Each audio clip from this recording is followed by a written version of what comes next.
Well, hello and welcome to this week's edition of the Blog Rundown, the weekly show from Movie Burner Entertainment, where we discuss the latest written reviews from our writing team here at Movie Burner Entertainment. What have we got first, John? First, Stephen, we're going to be talking about Birdbox, of course, the Netflix release from last year, 2018. I was about to say this year, Stephen. Yeah. Not true, it was from last year. This one was reviewed by our writer, Philip Henry. Yeah. This was, of course, directed by Suzanne Bier, written by Eric Heiserer, and it's based on the novel of Josh Malerman, another novel that I haven't read.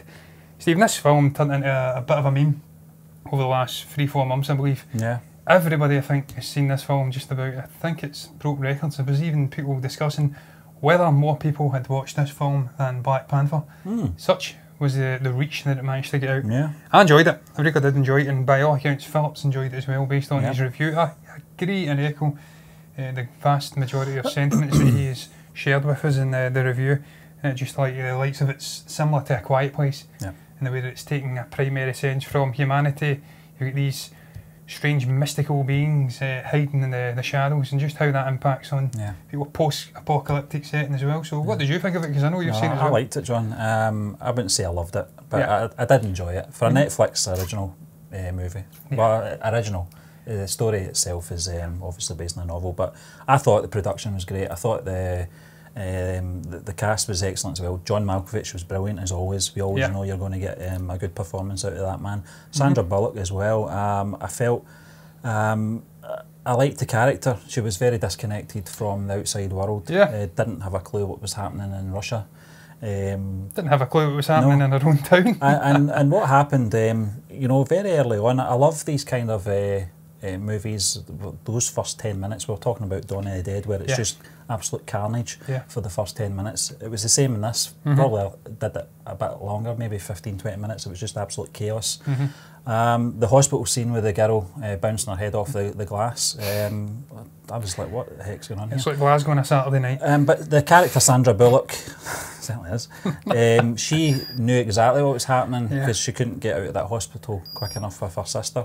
Sister has an early demise, doesn't she? I think it's, was it Cheryl? Jackie Weaver? I don't know if it was. No, I think she was Olympia. Can't remember the character's name, but I could go through the whole list. Yeah, but listen, I liked it. I liked one of the best sequences in the movie was when they had to go and do the shopping. They had to black out all the windows to go to the supermarket, and they used the sat-nav. Yeah, it was very unique, Yeah, so I liked Sister was Jessica Stephen, Sarah Paulson. I'm pretty damn sure it was Sarah Paulson, so yeah. So, as I said, you know, I liked the way that they kept flitting back to present day, going back to 5 years previous. It didn't really disconnect the pacing of the movie at all. No. I liked the relationship, although it was odd, between the mother and the two children. And one hers and one also the... And you kind of worked that out very early on that, I think is it the boy?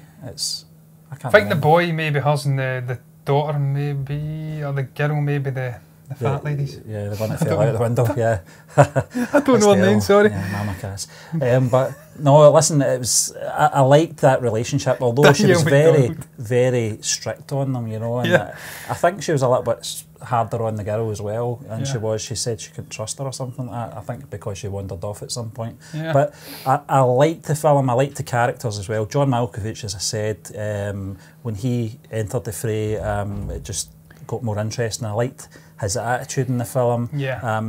He's a bit of a authoritarian figure. Yeah, as Philip calls him, an ass, and he is, you know, but he sussed out that, I can't remember that chap's name, the one that came into the house. He was in Sense and Sensibility back in the day, Stephen. I think it's Tom Hollander. That's him. Perhaps. That's him. That's him. Yeah, and he sussed him out very early on in you know, his entrance. Pride and Prejudice, he was in Sense and Sensibility. Those two mix up. Yeah, I'm having a mare, Stephen. Listen, I liked the film. I've read reviews before I saw the film. I was very late to the party on this one. I'm glad I don't base my decision of film, you know, viewing on people's reviews, because it's crazy. If you look at the likes of IMDb, the film took an absolute pounding on over the last month or so. But if you look at, there is a bit of a a balance between the audience and the critics. But I liked it. I thought you mentioned A Quiet Place, John. Yeah, it's different senses, in this. But A Quiet Place is a better film, I think. Oh yeah, it is. All across the board. Yeah. Performance-wise, structurally, the actual antagonistic alien creatures, just the sense of foreboding. All in all, I thought A Quiet Place was a vastly superior film, Stephen. Just what John Krasinski also managed to accomplish with that. I think Emily Blunt is a much better actress than Sandra Bullock as well. But you've got to just take this for what it is, and that's what I did. And yeah, absolutely. I thought it was a good film. Not great, but it wasn't a bad film. Yeah, Stephen, look at you. Look, you talk about the response and mixed response on Rotten Tomatoes. 62% of the critics have enjoyed it or rated it fresh. Yeah. 39% of the top critics rated, got a 39% rating, I should say, from the top critics. So it's rated rotten by them. 62% of the audience enjoyed the film. I have to say, I'd give it a slightly higher rating than that. That accounts to roughly 3.5 out of 5. I'd probably give this film a 4 out of 5 because I did get a deal of enjoyment out of it. I think where it does fail is probably the ending. I think, although I was glad to see there was a happy ending because it's not very often you get to see that in these type of films these days, but or it goes off in some kind of weird thing like that Nicolas Cage one where the kids go on the spaceship and they leave. Yeah, bugger off. No. Yeah, nah, I'm not into that. This had a happy ending. It was just a little bit.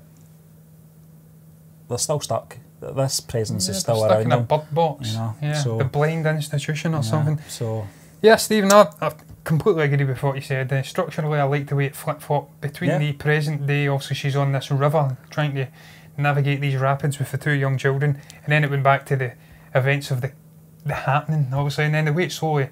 I think it progressed. And I think at the beginning, obviously, the beginning of the flashback, that is, it was obviously this event happening, this disease, or whatever the hell was going on, this outbreak occurring, and then it slowly, I think maybe a few months or something, 4 or 5 months passed, and they're still in the house, the big house.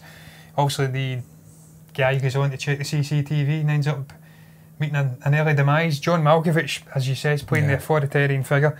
He's kind of like the guy who's keeping his finger on the pulse, even though he's battering the spirits and stuff like that. He's very much a guy who knows what's going on. He knows, listen, you're never going to survive outside, just stick together and stay in. It was a little while ago, and something that I never understood was why certain people weren't affected.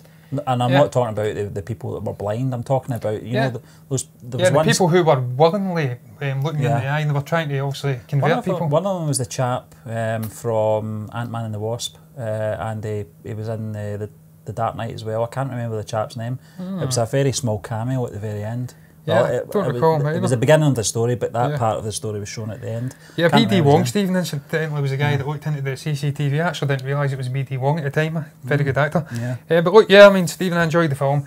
I do wonder whether there was a bit of satirical stuff going on underneath there, but those people, as you said, who had looked into the eyes of this, or looked into this creature, became enthralled with it, and then they were trying to convert people. Whether that's maybe a nod that some of these lunatics in the right fringe of society, or maybe the left, the extreme left, wholly embracing the madness of these political stuff and trying to get people to convert to their cause and stuff like that. It may have been a bit of satire going on there. Little subtleties in there as well on what they were actually seeing, as we talked about before we came on air, John. Yeah, absolutely. In regards to people seeing probably dead relatives and stuff like that, and enticing them in, Also, John Malkovich's daughter seeing her mother get into that car and going on fire. That was a harrowing sight. But there definitely was a little bit of ambiguity there in terms of what they were seeing, what was causing it.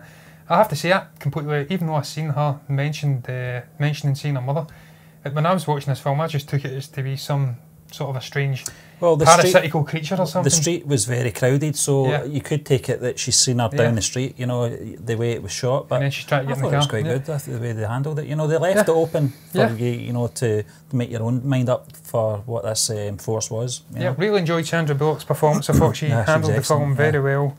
Just the nature of just calling the children girl and boy. She didn't want to get too attached in this world because she knew it was just a post-apocalyptic world, and they probably wouldn't survive. It was very well put together. I enjoyed it, and again, it just continues Netflix's run of films, Stephen. They really are beginning to produce good to excellent films in the main with their original content. If you can class this as an original content film, I don't know, because I've never read the Josh Malerman novel. Maybe he's wrote it for this film specifically to be adapted, I don't know. But I enjoyed it, Stephen. I get more enjoyment out of it than most of the critics seem to have done. But and I thoroughly agree with Philip's review. So great review. Excellent. We'll just move on, John, to another review from Philip. It's The Tall Man from 2012, and this stars Jessica Biel, Jodelle Ferland and William B. Davis, the cigarette smoking man. This was directed and written by Pascal, is it Logier? Logier, I think. I had to search up pronunciation. Who's I checked up him on IMDb, and most of the movies he's done. He's not done a lot. He's done about maybe 5 to 6 feature films, and they're all horror. That seems to be his genre. A lot of directors do that. They stay in the one sort of zone. You know, it's their comfort zone. In regards to the film, though, John, you want to get into it first, or? Well, I've not got much to add, Stephen, to this one because I haven't seen it, and based on Philip's review, which again is pretty excellent, it's short and succinct, but he's basically saying don't read spoilers, don't allow other people's views or thoughts on the film to hamper your enjoyment. This is one you have to go and watch and experience without any or minimal spoilers. So I don't want to really dive off and read into other people's thoughts on it. I'm just basing it on Philip's review. Seems to be a sort of a horror mystery film where you've got this strange phenomenon happening in this little village. I believe, as you did say, William B. Davis is in it. I think he's playing the sheriff. Or an FBI. No, he's a sheriff, but there is an FBI agent assigned to the town. Children are being whisked off into these woods. There's disappearances happening, so it's based around this mystery, trying to solve what the hell's going on. Apparently it's a big, tall man, and by all accounts it's inspired by the Slender Man character, which was also created. I believe on the internet some chap created it, and it's became a bit of an urban myth, I should say. Looking at that poster though, that looks like something from Assassin's Creed more than it Slender does, Man, doesn't it? He looks quite... Very much different figure, he's a hooded chap. He looks a little bit more bulkier. He might be a big tall guy, but he might not be slender as a Slender Man. I thought he was a tall guy, since it's called The Tall Man. But, and he does look tall. Looking at him, Stephen, he looks like a mix between, as you said, something out of Assassin's Creed, a Grim Reaper figure, and perhaps, I don't know, Freddy Krueger meets the Texas Chainsaw Massacre. He looks a hideous creature, just from that little brief logo. But look, it's interesting. I'm not a big fan of Jessica Biel, I have to say. She's been in mostly mediocre films for me. Not a great actress by any accounts, in my opinion. Other people may disagree, which is absolutely fair enough. It's all subjective at the end of the day. All art is subjective. But I'm not a fan of her. But by all accounts, very good in this. Phil says she has rarely been better, so that's maybe something to look out for. Perhaps she'll surprise me. But William B. Davis, I did say to you, Stephen, you mentioned he was in this film. I'd probably go and give this one a watch just with his presence in the film, because I really did enjoy him in the X-Files. Obviously what was it called, Stephen? The main thread. The conspiracy. The conspiracy plot of the arc. That was fantastic. What he did with also Mulder and Scully, he was playing them like puppets. He was always a step ahead. The Consortium. I always remember that episode, Stephen, where it was going back in time and showing you him having a role to play in all the various different controversial things. The assassination of John F. Kennedy. He's a very underrated actor. Brilliant actor, Stephen, and the fact he's in this film is definitely a good thing for me. But look, I would definitely give this a watch. I definitely would. And the other thing as well, John, that when I read this review, I felt that you know, because it's spoiler free, I felt that I've not seen the movie. I can't really delve too much into the story because Philip's quite cleverly kept us spoiler free.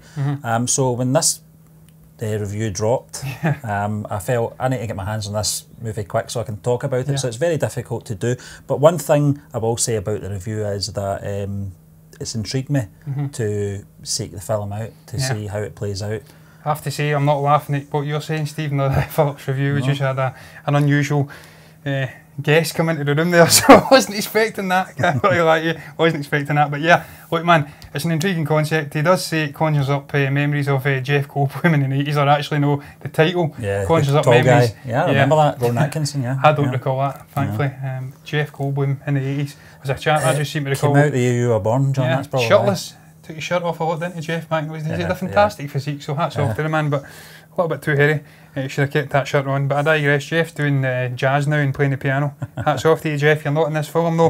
But look, Stephen, I would definitely give this one a bash. It seems intriguing. It's not getting outstanding reviews in the main on the likes of IMDb. Rotten Tomatoes, if I can just get the score come up, 46% from the critics, just 38% from the audience. It's getting mixed bag reviews, Stephen. Most people seem to think it's an average film to above average. Philip says it's very underrated, under the radar mystery film. I do like a good mystery film, so for that reason alone I would definitely give it a bash. I'm repeating myself, but I haven't seen it, so I've not got much more to add to it. But it does intrigue me. But we'll move on, John, to our final movie this week. It's Glass from 2019. We talked about this on Box Office Chat earlier this week. And this movie review comes in from the movie couple. It's Jerry and Elizabeth, who are now writers. And this is starring James McAvoy, Bruce Willis, Samuel Jackson. By the time this actually airs, John, I would have seen this film. Not seen it yet. I know that you have. The movie review itself, both the couple both like it. They love it, actually. Yeah. Big fans of Unbreakable, big fans of Split. I loved those two films. I can't really comment too much because I've not seen the film yet, but I'm looking forward to seeing it. I do know the ending, as we did mention, because I did ask you. I wasn't that fussed about any twists or anything like that, but it's not put me off wanting to go and see the movie. So I think by the time we come around to Box Office Chat next Tuesday, I'll have a lot more to say on it. Yeah, listen Stephen, I did see the film also, as you did know. I enjoyed it for the most part. I did see that on Box Office Chat earlier in the week. I get a great deal of enjoyment out of 3/4 of the film. My one big disappointment was the ending, one particular character in the ending. It wasn't just the ending, it was just the manner in which David Dunn. That could be a good character, yeah. David Dunn, the manner in which he met his untimely end. I've obviously told you the ending anyway, Stephen, so it's not spoiling it for you. But for the most part, I enjoyed it. Also, the movie couple, as you did say, Jerry and Elizabeth, they very much enjoyed the film as well. They enjoyed the ending. They seem to enjoy it a great deal more than me. But this is a film which is splitting opinion down the middle, 50-50. Some people are enjoying the creative decision that obviously M. Night Shyamalan chose for the ending of the film with this secret superhero, what would you say, covering up agency, the Clover agency, that trying to convince them that they're insane, they're not really superheroes after all. Some people are enjoying that. I didn't get as much of an enjoyment out of that angle. I just thought he didn't flesh that idea out enough or give us a hint that he was going to go down that road in the previous two films. In fairness to him, it is a little bit discombobulated, it's a little bit all over the place. It wasn't a trilogy which was probably mapped out from the beginning to the end. He's took Unbreakable, which was a fantastic film. He's then tagged on Split, which was a great indie film, which also had that fantastic ending, that eureka moment where it connects David Dunn into the Kevin Wendell Crumb character. And then also we go into Glass, and it's kind of an unlikely trilogy, so I can't be too harsh on him, but I didn't like the fact it wasn't really fleshed out, the notion of this Clover agency. That was one of my gripes. The death of David Dunn was another gripe. But for the most part, I enjoyed it, Stephen. Also, Elizabeth, I think, says that she didn't enjoy the... I think when this goes out, John, we might want to stick a little spoiler alert up. If you've not seen it yet, don't watch this. Don't watch it. I tell you, we'll put that in the title, Stephen. Don't watch this if you've not seen Glass. But yeah, man, she didn't quite as enjoy the slow burn nature of the film, the pacing. I didn't mind that. I'm a big fan of M. Night Shyamalan, and I think throughout most of his career he has kind of went towards the slow burn nature of the slow burn sort of a way of pacing of his films. That's kind of the direction he's went. I'm getting all tongue twisted here, Stephen. He's a guy that's utilised slow burn very well. Obviously, Unbreakable was a very slow burn film. It certainly was, yeah. Split in the main was slow burn, and then exploded. Unbreakable, great ending as well. This again is a slow burn. It's a bit explosive at the start. We finally get Kevin Wendell Crumb and David Dunn having an interaction, which was obviously heavily hinted at the end of Split. Then it goes into the slow burn nature. They're in this mental institution, each are locked in their various different cells, with the biggest weakness in the cell to keep them at bay. It's very comic bookish, obviously, as you'd imagine. It's a comic book world, but it's kind of a, you know, it's a little bit jarring at times. It's like, really? You've got a tank of water outside David Dunn's cell, you've got a camera flashing to keep Kevin Wendell Crumb under control. It's like, really? It's a little bit obvious. But I enjoyed it for the most. I'm kind of coming across as if I hate this film here, Stephen. I enjoyed the slow burn nature. I loved the character studies of obviously Kevin Wendell Crumb in particular, getting right into his multiple personalities. That thread of doubt that started to even go into their heads, also the core primary three characters, split personalities that hold Kevin Wendell Crumb's obviously his consciousness. They were becoming doubtful. Were they really superheroes? Was this Beast character as omnipotent as they thought he was? They were starting to become convinced by obviously the Sarah Paulson character, Dr. Ellie Staple. So that, just the way it was putting doubt into these characters' minds, I don't believe Mr. Glass, aka Elijah Price, was ever in doubt of his superhero credentials. He was playing the long game. I like the fact he was a cerebral villain again, playing a kind of a vegetable character, and then he just put his plan in place beautifully, and as it threaded towards the end. But look, Stephen, I'm gibbering away. No, back to the review though, John. I know that the movie couple mentioned Anya Taylor-Joy's return as Survivor Girl. I know you've got a little bit of a disagreement with what they got out of the character and what you got out of the character. Yeah, I felt the character was a little bit unnecessary in the end, Stephen. I just didn't really. I think he hinted at this connection with obviously her and Kevin Wendell Crumb. She had this special connection with him, despite him kind of kidnapping her and Split. She was obviously the victim. She had this. She was drawn to him, and then it hints at her being able to control and bring Kevin Wendell Crumb back to the light, as they call it, when she touches him and stuff like that. He hinted, M. Night Shyamalan hinted at that connection, the closeness of the relationship, but I never felt he really explored it enough. It didn't really give it great closure. At the end, she touches him, brings him back, and then he's. And I don't want to give it away for you, Stephen, but something happens which is just, is that the only reason she's in this film? Essentially, hints at a relationship between them, hints at this special bond, her being able to redeem him in a sense, and then he's just done away with essentially. So yeah, I mean, she's a great actress, Anya Taylor-Joy. I've enjoyed her in the likes of The Witch. I can't wait to see her in the New Mutants. But I just felt that she was a little bit underused in it. Yeah. Other people disagree. It's a horrendous name as well, isn't it? Anya Survivor Girl. Yeah, Survivor Girl. Yeah. Bit naff, isn't it? It is, yeah. But I didn't feel like he gave it enough attention. I felt it was hinted at in bits and bobs that she had this special relationship, but in the end it just fell flat for me. Yeah. Which is a shame, because I enjoyed Split very much so, and they were the two primary protagonists. I think judged on based on this review, the movie couple certainly got something out of it anyway. Well, I enjoyed it as well. A lot of people will, regardless of how they feel about the ending. I know that, as you said, a lot of people are going to be split on how the director handled that final sort of quarter of the film. But listen, that's the nature of film, Stephen. It's all subjective. Yeah, but I was going to say as well, the director has got previous for his twists and turns. This might not be the final story of these characters. And I don't know if it was Jerry that said it, Stephen, or just the movie couple in general, where they says it's been left kind of ambiguous, open-ended for him to come back. They definitely have left it open-ended. They can go off and do further adventures in this universe. Maybe they retcon it somehow and get back in time. They introduce a character who can turn back time and save them. I don't know. Or perhaps they'll just go off and do it with a whole new batch of superheroes, because this organisation is fighting a never-ending battle, trying to obviously keep down and subjugate I don't know if that's even a word, if I've made that up. Also the superheroes who come up and discover they've got superpowers. So I don't know, Stephen, but that was the whole nature of the film. And Mr. Glass's elaborate plan, it was to get it out there that superheroes are real, they exist, and that hopefully more people would come out and step into the light, as Kevin Wendell Crumb likes to say, or the Horde like to say. That might be where the director takes us next. But listen, that'll just bring us to the end of this week's episode of the Blog Rundown. We'd just like to thank you once again for joining us, and we will be back again tomorrow with the Force Friday show.